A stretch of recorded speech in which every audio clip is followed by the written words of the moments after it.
ternyata akses yang dipunya oleh kawan-kawan jurnalis itu yang mempermudah.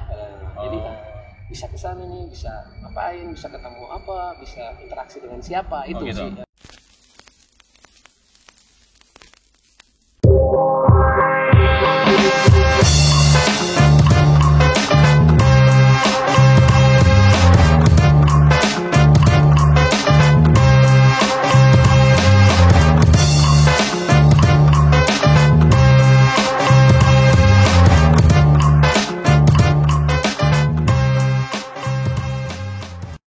Selamat datang kembali di channel kita, YouTube kita Palembang Subkultur. Yeah.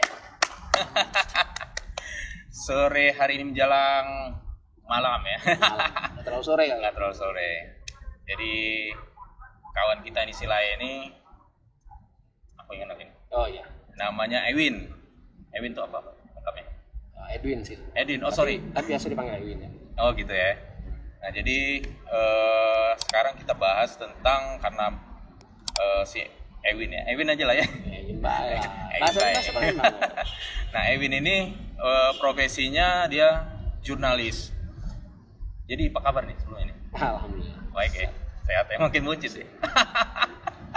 Dengan aktivitas biasa ya. Oke. Oke lah. Nah jadi Ewin sekarang stay-nya di Morenim ya? Saat ini domisili Morenim ya. Karena Jadi penugasan di sana. Bolak-balik lah ya. Palembang lah ya. Nah, bicara masalah jurnalis, mungkin kalau istilahnya yang ku tahu ya, Win. Kalau misalnya dulu tahunya kan jurnalis kayak misalnya di film kartun kayak ada Superman, Clark Kent. Ya. Terus itu ada apa tuh? Spiderman juga. Spiderman ya. Mereka dari Tintin. ya. Terus April Ninja Turtle kan? Ninja Turtles. Nah jadi beberapa tokoh kartun itu ini apa seorang jurnalis. Nah jadi cuman dia bukan superhero. Nah Kamen Rider. kira-kira nih apa awal terjun jurnalis tuh kapan Min?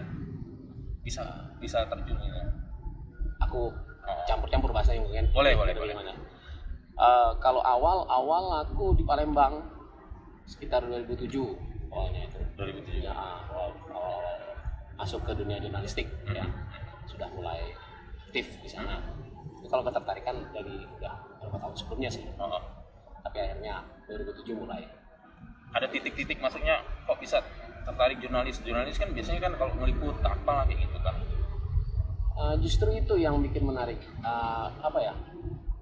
Bisa merasa akunya merasa pengen mungkin kepo ya, pengen tahu bisa ke situ gimana sih caranya. Ternyata akses yang dipunya oleh kawan-kawan jurnalis itu yang mempermudah. Jadi bisa kesana nih, bisa ngapain, bisa ketemu apa, bisa interaksi dengan siapa, itu gitu. sih. Gitu ya. Padahal dia menulis sendiri nggak jago-jago amat. Ya. Jarang nulis juga ya. Tapi banyakin baca yang penting. Itu sih. Terus ada istilahnya kalau biasanya orang nyebut ada jurnalis, terus ada reporter atau wartawan. Nah kira-kira itu sama atau ada bedanya gitu? Sedikit banyak ada persamaan sih. Kalau jurnalis, wartawan kan orang yang memberikan warta atau informasi sebenarnya kan itu. Kalau jurnalis juga sama, tapi lebih ke tulisan sebenarnya, jurnal atau jurnal, ya. Tapi juga nggak menutup kemungkinan itu di broadcast atau televisian gitu kan. Dan ya itu sih sebenarnya nggak jauh beda lah ya. Entah memang kan kalau misalnya reporter ya kalau reporter ya hampir sama, tapi reporter itu biasanya langsung dia terlihat atau misalkan seperti kalau televisi itu dia on cam. Oke. Depan ini lah ya. Dia di depan kamera gitu. Reporter seperti itu sih. Nah terus kalau jurnalis mungkin ya kalian juga tahu lah ya basic dari jurnalis. Sebagai sebelum jurnalis harus paham masalah tentang berita lah ya. Nah berita itu kan gitu. Dalam nyusun berita kan paling nggak ada standar lah ya. Misalnya kalau nggak salah masih berlaku nggak kayak bahasa di pelajaran bahasa Indonesia 5W1H ya? Jelas itu. Jelas ya. Sebenarnya bukan di jurnalistik atau di ini aja sih. Sebenarnya dalam bentuk tulisan juga itu hampir pasti digunakan karena kan jelas ya tahapan-tahapannya, terus poin-poinnya, terus juga arahnya kemana. Itu kan di situ tadi sudah dari 6 tanda tanya tadi, 6 pertanyaan tadi itu udah bisa membentuk satu untuk tulisan lah kira-kira seperti itu. What, where, when, why, who, how. Oke. Masih kalian udah hafal lah ya. Iya. Itu standar sih. Kalau misalnya ada contoh lah, misalnya kalau berita apa, misalnya pas saat ikut misalnya ada kejadian kriminal lah ya. Nah berarti apa kalau dari susunannya? Kalau misalkan kita lihat, misalkan ada peristiwa kecelakaan lah, kita lihat ambil contoh satu berita kecelakaan. Jadi dari unsur 5W1H tadi paling enggak 5 aja udah terpenuhi, itu udah jadi unsur 3 lah. Udah jadi satu bentuk berita. Misalkan how bagaimana kecelakaan itu terjadi misalkan itu. Terus who, siapa yang kecelakaan tadi. Terus where, di mana lokasi kejadian. When itu kan kapan waktu kejadiannya. How tadi seperti apa, jadi alur cerita kecelakaan tadi, kira-kira seperti itu sih. Kalau untuk contoh satu dalam bentuk berita yang bisa diterapkan menggunakan 5W1H tadi, kira-kira seperti itu. Berarti kan kalau pembaca sebuah surat kabar kan biasanya nyari kan ini apa, kapan, biasanya kayak gitu kan. Padahal di awal berita sebenarnya kita udah bisa paham. Dari 2 paragraf di atas biasanya itu kita udah ngerti. Oh ini nih. Karena poin-poinnya, karena kalau karena ada jenis-jenis berita ya, strike news gitu seperti kan soft news. Kalau strike news kan lebih bentuknya ke padat di atas, di bawah tuh seperti piramida terbalik lah gitu. Jadi padatnya di atas, informasi intinya tuh di atas, di bawah tinggal menambahkan apa. Apalagi ditambah dengan gambar penguat. Jelas ya. Itu sebagai penguat kita. Nah, sebagai jurnalis lah ya, jurnalis kan cari berita itu juga kan ada apa sih tuh prosedur lah ya. Maksudnya ada aturan kayak gitu kan. Nggak asal comot berita segala macam gitu kan. Nah, jadi ada dikenal kode etik. Ya. Nah, bisa cerita nggak kode etik itu berlakunya? Kode etik sebenarnya bukan hanya sekedar kalau kode etik sebenarnya secara menyeluruh ya. Selain yang aku tahu ya, yang aku pernah baca dan aku tahu, pernah ikutin juga, ada satu pelajaran tuh kode etik itu lebih ke selain etika daripada penulisan sendiri, yaitu mungkin merahasiakan narasumber yang harus di bawah umur seperti itu kan, misalkan dia seorang pelaku atau korban di bawah umur, kita mesti samakan. Itu salah satu contoh etiknya kalau untuk bentuk tulisan. Terus kalau untuk etik perilaku itu juga termasuk. Jadi tata cara bagaimana kita mewawancara narasumber, cara kita memperkenalkan diri itu jadi ada etikanya. Bukan hanya sekedar tulisannya aja, tapi caranya juga itu termasuk etik yang aku anggap ya seperti itu sih. Kan kita nggak mungkin datang ke narasumber tiba-tiba Pak gini tanpa harus bla bla bla, kan harus ada basa-basi dulu. Iya, benar. Ini Pak, saya dari sini, saya gini gitu kan. Terus tujuannya apa? Ya, itu salah satu etik sih yang kita anggap. Seperti itu sih kalau etik. Ngomong-ngomong ini tadi di awal lupa aku tanya. Tadi kan jurnalis nih. Di mana sekarang? Aku sekarang kontributor di salah satu stasiun TV swasta. Oh, TV swasta. Tapi masih lah ya berkaitannya. Masih karena masih tetap aku juga VJ sebutannya, jadi video jurnalis. Video jurnalis ya. Ada sebutan baru lagi ya? Ya sebenarnya udah lama sih, cuman nggak terlalu familiar. Tapi tetap di media karena tetap membuat berita sama mengumpulkan data, menyambungnya jadi berita. Berarti itu masih sama. Cuman bedanya pihak luar lah ya kerjanya. Tetap sama. Nah, secara apa tuh pemberitaan dan bahwa apa di media yang kita kerja ini kan tetap adanya independensi kan, tetap ya harus itu kan, karena itu harus dijalankan. Karena kalau ada pengaruh ya jadi ya nggak ini lagi kan beritanya seperti itu. Nah, kira-kira dari perusahaan itu seperti apa independensi itu dianggap? Sebenarnya kalau mau bilang independensi itu ada enggaknya itu tetap ada ya, tapi enggak terlalu benar-benar seperti dulu yang media yang maaf ya, mungkin nyatanya seperti itu ya, karena sekarang ini sudah media itu apa ya, gue bilang sekarang udah bisnis lah ya. Bisnis, kalau udah bisnis kan orang pemikirannya udah oke lah tetap ada, tapi tetap ada pertimbangan bisnisnya gitu. Jadi selama masih dalam artian ini masih ada toleransi dan masih bisa tapi nggak semua ya, tapi kalau misalkan hal-hal yang memang tidak bisa lagi dikompromikan ya tetap harus berdiri di jalurnya jurnalis. Ya udah, kita sebagai bertugas untuk menyampaikan informasi, ya harus menyampaikan informasi sebenar-benarnya sesuai dengan fakta. Tapi ada hal-hal juga lah, kadang-kadang kondisi yang seperti apa, ya ini nggak usah nih, yang ini aja, gitu kan, dipilah-pilah, karena ada cenderungan misalkan ini diberikan informasi, takutnya imbasnya kemana, gitu kan, gitu, ada pertimbangan seperti itu. Independensinya lebih ke seperti itu sih. Nah, sekarang kan zamannya canggih, medsos banyak seperti itu kan. Orang-orang terkadang jadi sebutannya tuh netizen lah ya, melapor sebuah berita kayak gitu, kejadian atau apa penting nggak penting segala macam kan kayak gitu kan. Artinya kan ya masuk tugas kita. Nah, kira-kira nih peran jurnalisnya masih ini nggak berlaku nggak? Sebenarnya ya kalau lihat itu memang fenomena sih. Ya fenomena ini ya. Kan udah nggak bisa kebendung lagi sosial media kan. Itu untuk kami jurnalis itu ada dua versi, ada dua kemungkinan, menguntungkan dan tidak menguntungkan. Gitu. Jadi menguntungkan kadang-kadang kita juga miss nih informasi gitu kan. Pada saat dapat informasi dari media sosial, tapi bisa kan kadang seperti media sosial informasinya hanya sepotong dan nggak bisa dipertanggungjawabkan karena itu media sosial dong, ya kan. Kalau secara hukum tidak kuat gitu. Nah, tapi informasi yang di-share sama dia itu bisa jadi modal kita untuk menindaklanjuti. Ada plusnya lah ya. Itu keuntungannya. Kalau dibilang negatifnya lah bagi kami jurnalis itu kadang-kadang ya karena informasi dari mereka akhirnya sampai kantor buat kita yang kelabakan gitu. Ya peristiwanya di mana? Kan sempat pernah ada penyisatannya di sosial media lah. Sosial media dia kasih informasi entah dia dapat dari mana, di-share sama dia.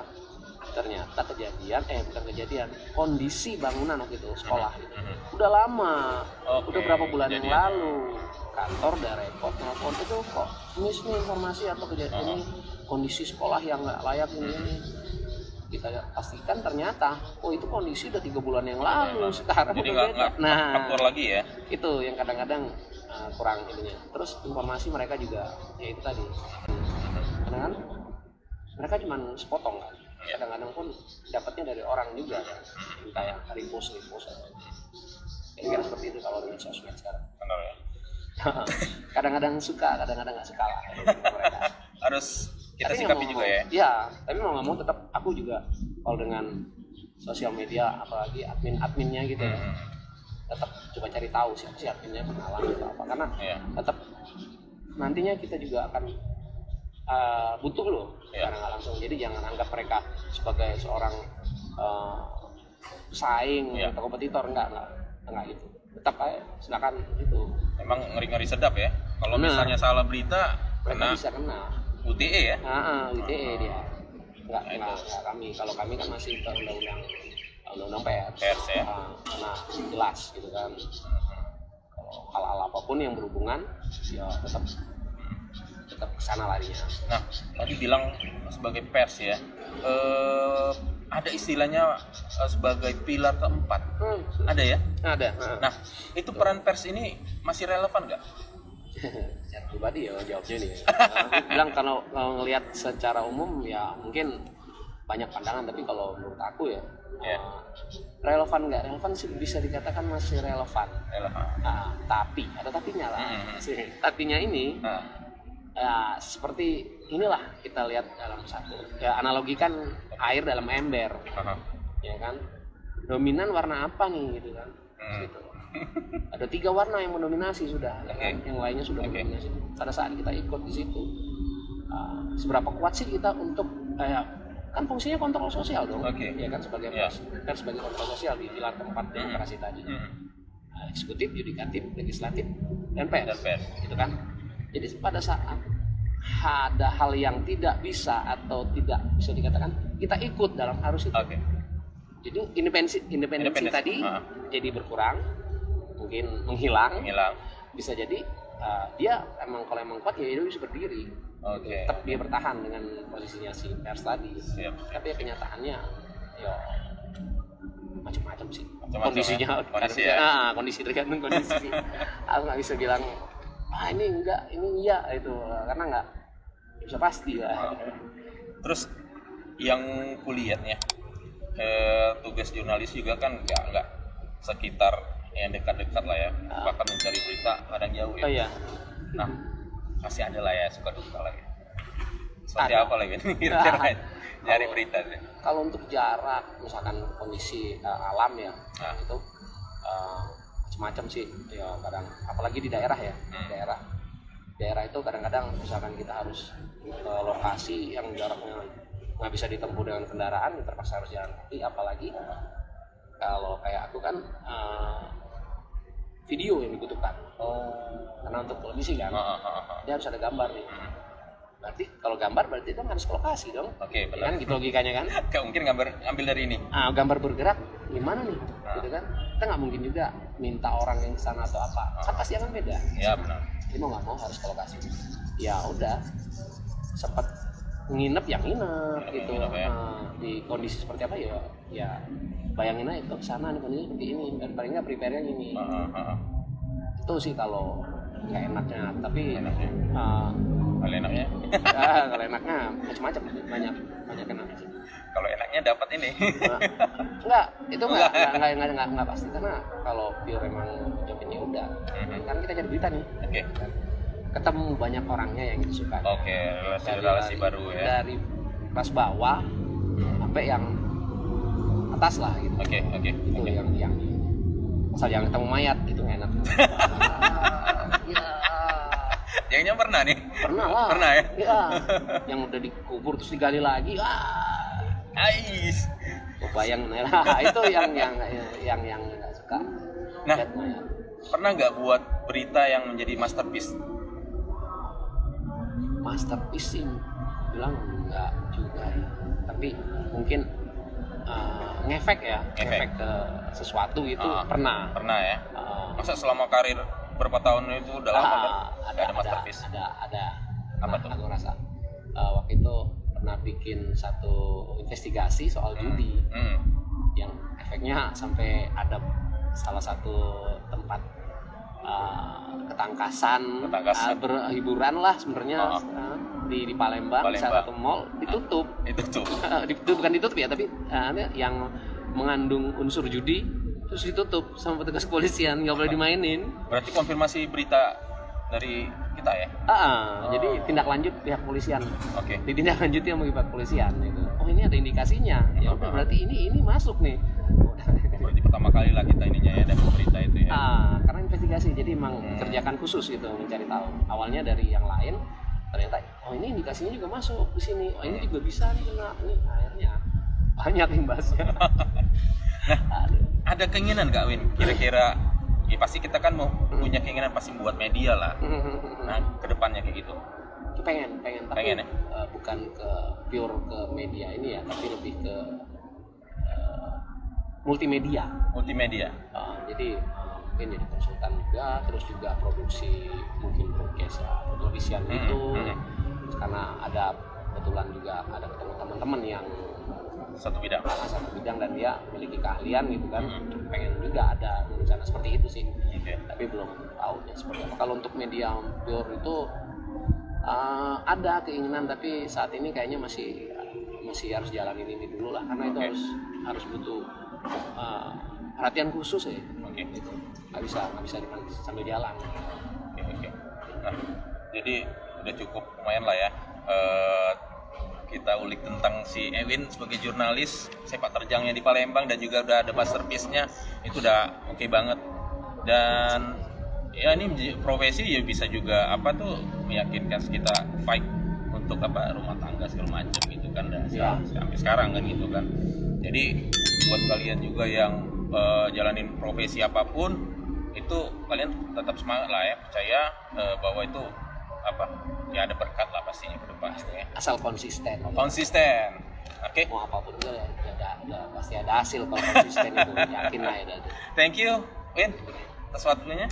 Terima kasih.